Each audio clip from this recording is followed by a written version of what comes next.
All right, we're going to take a look at the Quiz 10 preview today. As you can see up top, we are going to continue to deal with our favorite, the Algebra 2 F word, factoring. Now again, we always want to start with the golden rule. If there's always something that we can take out, we need to do that. And if there's not, well then we go ahead and use one of our other options. So here, for instance, I notice all of these are divisible by 3, and they all have an n. Okay, I always want to take the biggest number and the smallest exponent. Once I've done that, I'm like, okay, I've got the 3, I got n, need to get to n to the third, I got n squared, 3 to get to negative 15 is negative 5, I got 1n, I need to get to 2, 3 times negative 6 will get me to negative 18. But again, sometimes I may be able to stop at this point, but in this case I look and I go, I better make sure I can't factor this.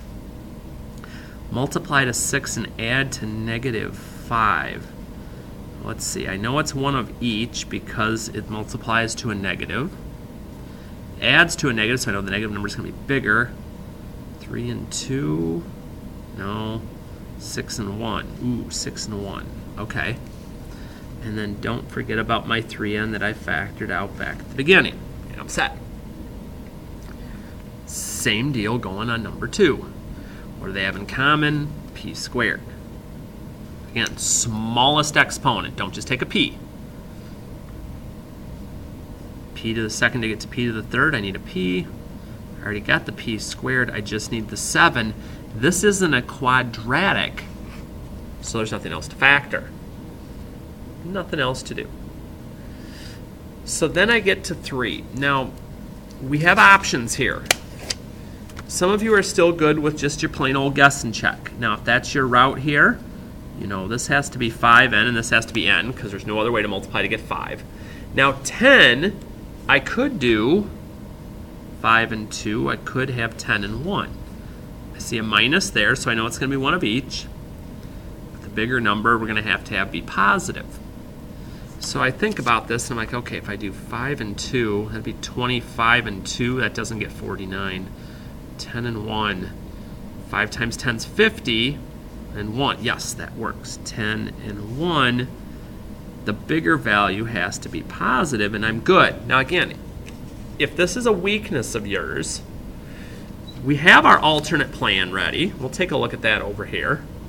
Our alternate plan, remember, if we can't think of it, and we have a coefficient in front of our n squared term, is to slide and divide. So we'll take our 5, we'll slide it down.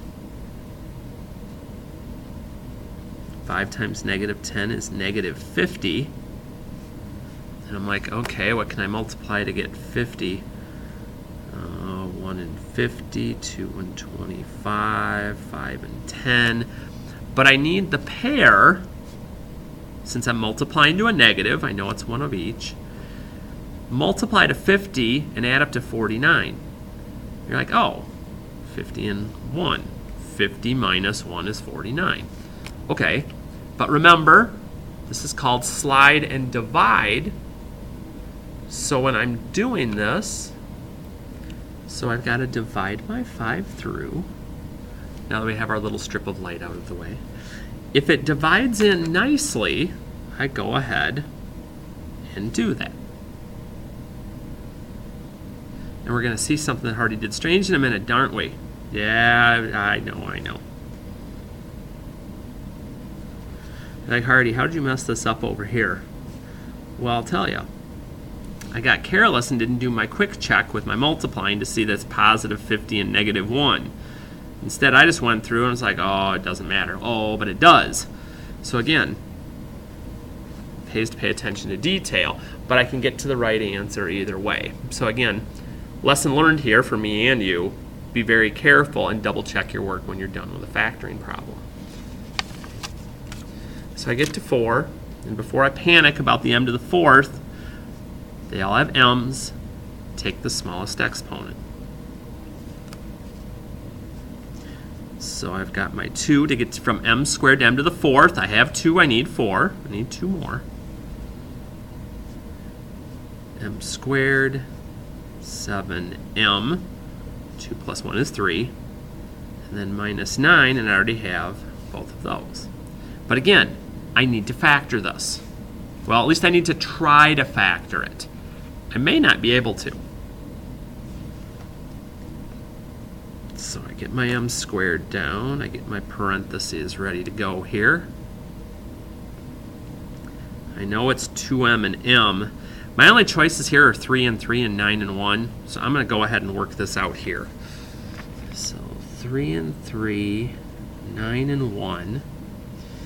Let's see, trying to get to 7. Oh, 9 and 2 is 7. Okay, let's do this. 9 and 2. I need it to be positive. Be a little more careful this time. Negative 2 and positive 9 is positive 7. Multiplies to negative 9. Okay. And again, slide and divided, work on that one too. So scooch just a little. Now again, here, don't panic with the fourth. Remember, I'm going to factor this as though it's x squared plus 4x plus 3. You're like, well, if that were the problem, I know how to do that. It's just x plus 3x plus 1. And that's true. But now instead of x times x is x squared, I want x times x, or x squared times x squared is x to the fourth. Now be careful. Temptation's going to be there. You're like, ooh, it's a perfect square. I'm going to break this down. No. There is no such thing as sum of squares. That one's done. If that would have been x squared minus 1, yes. But not plus. Here, same thing. Think of it as x squared minus 16. Difference of squares. X squared, 4 and 4, plus and minus. But this time, this time, I see another difference of squares. So this time, leave the sum of squares alone. There's no such thing for us to break down. But again, what do I square to get x squared? X. What do I square to get 4? 2 plus minus. Gotta completely break it down, or it's not quite correct. And the patterns. Remember, I see that cube. What do I cube to get each of these? Okay, whatever that is, that's my first set of parentheses. And again, I just use the sign in the middle. And then remember the pattern. Square my first term. 4 squared is 16. Change the sign. Multiply those two guys together. And then square the last term, the whole term, the 3 and the m. Now some of you may say, would it make a difference if I had to switch these around and did 3m plus 4? No. Okay, you still would have ended up with the same answer at the end. Same thing working on 8. 3x and 1. But again, pay attention to the sign in the middle. That helps me determine what to put in my first set of parentheses, my first quantity. Square my first term, again, the coefficient and the exponent, and the variable, excuse me. Change the sign, multiply them together, square my last term. You'll never have to break down a sum or difference of cubes more than just using the pattern. Okay. Expansion. Now again, you could multiply all these out, box them, FOIL them, however, 2 at a time, or you can just build your Pascal's triangle and do it that way. That's the route I'm going to go. So again, if I'm expanding, this is my x to the third line. So what I'm going to do, again, this is my A, this is my B, and I work my way across. So if you remember, this 1331 is a cubed plus 3a squared b plus 3ab squared plus b cubed. That's what we're doing. So I'm going to cube my first term plus 3 times the square of my first term times my second term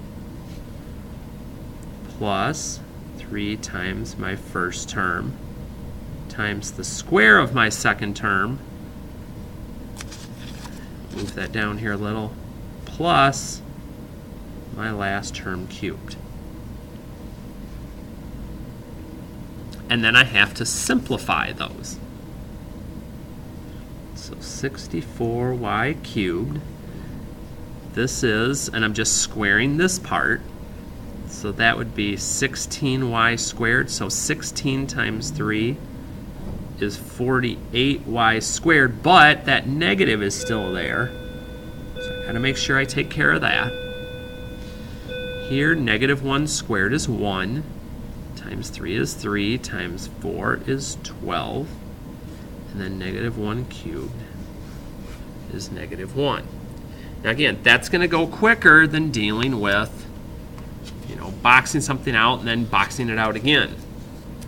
But again, it's your call on how you want to do it. You're like, oh my gosh, you really put a fourth on here? Yeah. So again, that would be a to the fourth plus 4a to the third b plus 6a squared b squared. Because remember, the a's go down 1 in degree each time. The b's are going to keep going up 1. Plus 4ab cubed plus b to the fourth. Again, a is just my first term, b is just my second. So first term to the fourth plus 4a cubed b plus 6a squared b squared plus 4a b cubed plus b to the fourth. So otherwise, again, I'm going to be doing a whole lot of multiplying out. X to the fourth. Here, 4 times 4 would be 16x cubed y. Here, 4 squared would be 16, so 16 times 6 is 96x squared y squared. Here again, simplify wherever your exponents are at first. That'd be 64y cubed. 64 times 4 is 256 xy cubed. And then 4 cubed is 64. Oops, that's not 3, that's a 4. Silly man. 256y to the fourth. So see, sometimes I even catch myself right in the middle. Got to really take my time and think about this. Gracious. But again, it's up to you, but I would just make my little triangle the minute I got my quiz and then use it for my expansion problems. But again, each person's got their own way. Okay. Evaluate the given function. Again, just means I'm going to plug in this -4 wherever there's an x.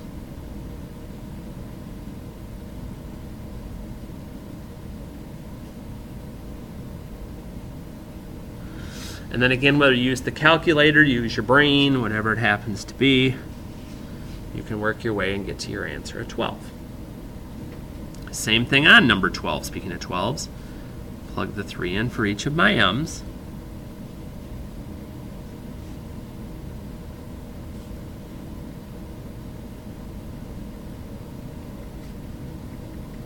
And then just crank out your answer again, and that's whether it's in the calculator or by other means. So now we start to get to the part that's a little bit more interesting for some of you. Okay, function notation. We're back here again. So I look at this and I go, okay, g plus f of n. Remember, this just means it's g of n plus f of n. So notice there's nothing new here. I'm basically just combining these two things by combining like terms. So I'll just write it in degree order. And I'm done. No multiplying here. Not multiplying anything by n. Just adding like terms together. When I get to 14, same deal's going on. I'm taking g of n times f of n. Whether you use a box, whether you use FOIL, doesn't matter to me. But all I'm doing here is doing n plus 1 times n squared plus 2. So again, whether you box, whether you FOIL, doesn't matter. So first I'd have n to the third plus n squared plus 2n plus 2. So again, whether you box, whether you FOIL, that's the answer you should end up with. So when we get to 15, okay, we're subtracting. Now this time I'd write it out. You're like, why would you write it out this time? Because I swear you're going to run into sign issues otherwise.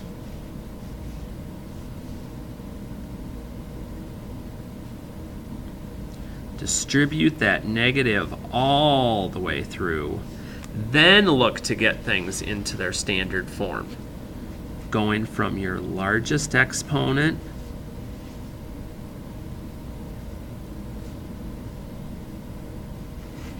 to your least. And that's it.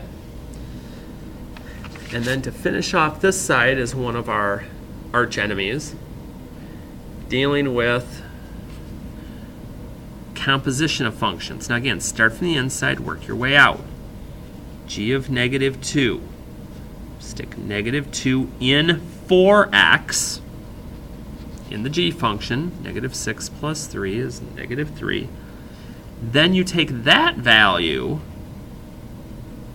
and plug it into your f function. And that's all we're being asked to do. So f of g of negative 2 equals negative 10. All right, as we move to the back, we take a kick back to what seems like a long time ago with finding the inverse of our functions. Again, inverse, f of x, fancy way of saying y. Find the inverse. Switch the x and the y and solve for y. So again, I have to isolate my y term first, so I'll add the 4 over. That's my easy part here. But then I have to be cautious. Now again, some of you are comfortable dealing with reciprocal, some of you aren't. Here, well, the reciprocal of 1/3 would be 3, and I have the negative. So multiply both sides by negative 3. Negative times negative is positive. And distribute my 3, my negative 3, through. Get to my answer. Now, if you left it this way, would that be okay? Yeah, but technically we normally will put it this way because, again, think of it as though if you were trying to graph it to look at the inverse, what that would look like. We wouldn't leave it that way. We'd put it in this form. You're going to get nailed if you don't put the -1. No. But just something, again, to show me that's different from the original to the inverse. Okay? Again, f of x, switch them. Isolate my y, add the 16 over. Now this time, when I'm dividing by 4, I want to divide each term by 4 instead of making it one big fraction. Why? Because, so as we divide through, because again, we want it to look like it would be in the form as if I were going to graph it.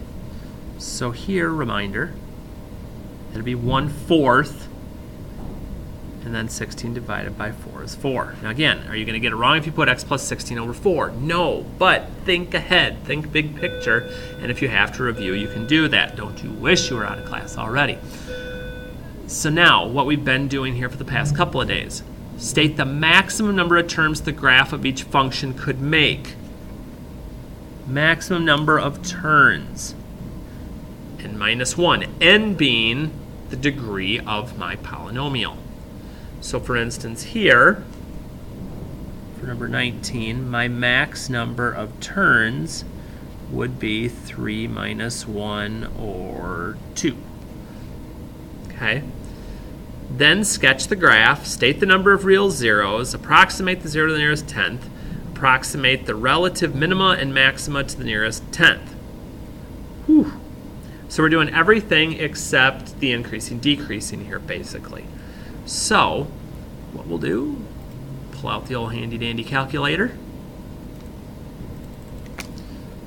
get our polynomial in there.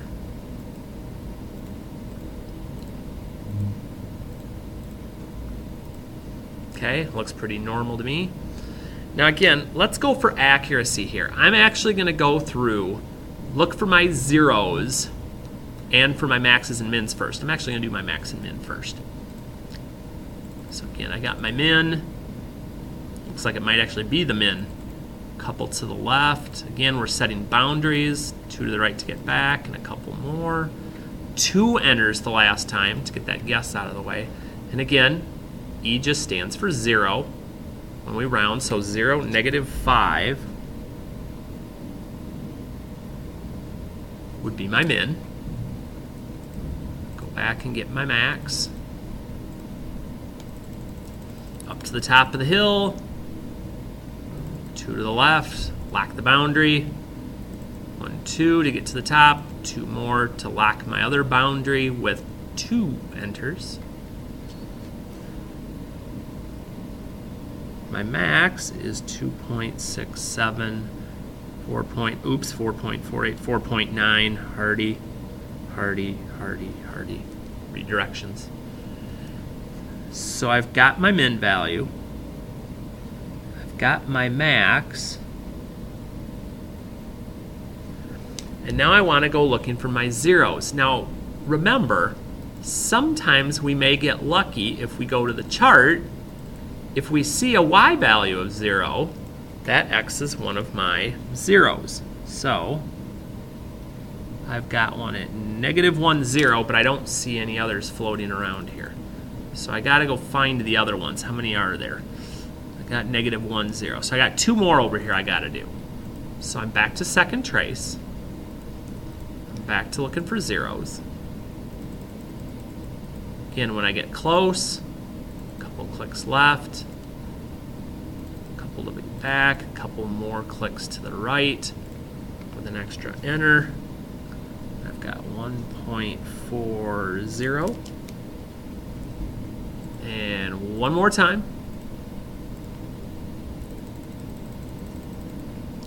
Close, 2 to the left, enter, 1, 2, 3, 4, enter, enter. 3.60. So again, I'm going to plot those.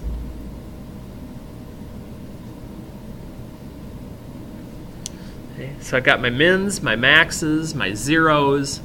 Feeling pretty good here. Use my chart to get a couple of extra points in here and there. So let's see, 1, -2. 3, 4. 4 is a -5. I look at my picture and I go, oh yeah.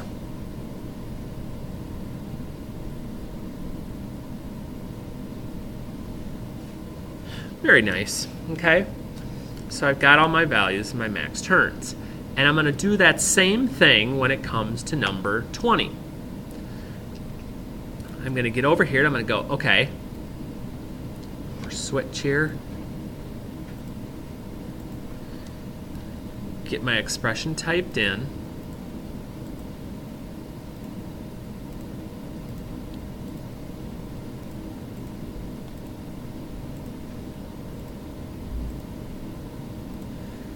Okay, it looks kind of funky.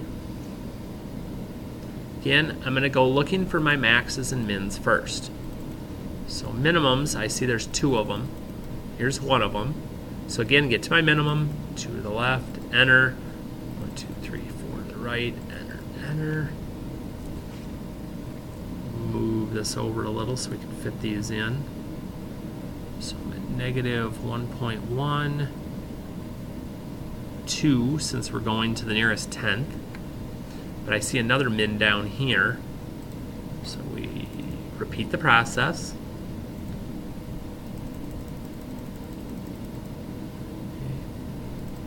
2, enter, right 4, enter, 1.8, negative 4.3.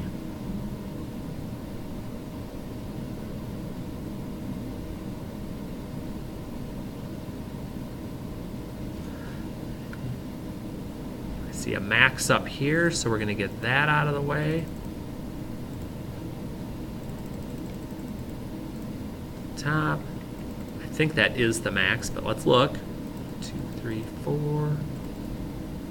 Yep, there's my E, so that's 0, 4. It's my maximum value. And again, I need those when I'm going. If I do need to find my increasing, decreasing interval sometime, maybe on the test, I can go ahead and do it this way. And that way it's going to get me my min and max values. So for the rest of ours right now, though, we will go a charting.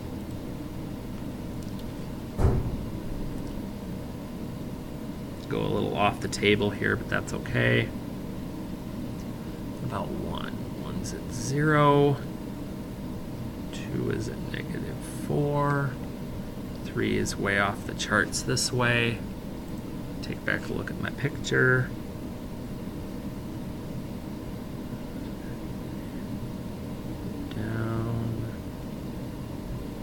Back up. So again, let the calculator do the heavy lifting. You just got to know the right buttons to press. And finally, division.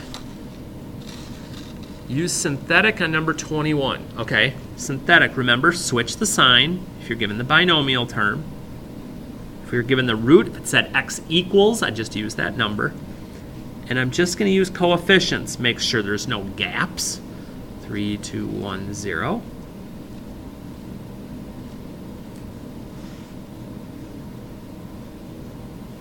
Multiply and add down. Multiply and add down. Multiply and add down. And again, always look. Whatever degree you started with, in this case that's 3, we start 1 less. So 2, 1, 0, and this is my remainder. If it was a 0, I wouldn't have one, but I did in this case, so I do. And then the evil of all evils to end, long division. Yes, you have to do it on this one. So you may want to have an extra little piece of scratch paper off to the side ready to go, because we may need the room. You're like, oh, you even did that worse. My coefficient has to be 1. So I have to go through and divide all of those by 8. So I've got k to the third plus 73 over 8k squared, no decimals. 136 divided by 8, well, that at least comes out nice. 17k plus 73 over 8, and we're going to be dividing by k plus 9/8. Now this is not, I know it looks awful, I know, but it's not actually as bad as you're going to make it out to be, and I'll prove it. Okay, step 1, first term divided by first term, k squared. Take that k squared, multiply it by your entire divisor. K squared times k is k to the third. And then that's a little ugly for the time being, but it'll get better. We put that underneath and subtract it. The first terms always have to cancel. If they don't, I did something wrong. K to the third minus k to the third cancels. 73 minus 9 is 64 over 8, which is 8k squared. See, fraction. Woo, there it went. Bring your other terms down. Start the process over again. First term divided by first term is 8k. Take that 8k, multiply it times your divisor. This one's not going to be bad either. 8k squared, and then 8 times 9 is 72, divided by 8 is 9, plus 9k. 8k squared plus 9k. And subtract it. 8k squared minus 8k squared cancels. Good, it should. 17 minus 9 is 8k plus 73 over 8. One last time. Running out of room here. First step, first term divided by first term is 8. Multiply that 8 through. 8 times k is 8k. 8 times 9 is 72, divided by 9, divided by 8, excuse me, is 9. I was thinking a little too far ahead. So you're like, okay, 73 over 8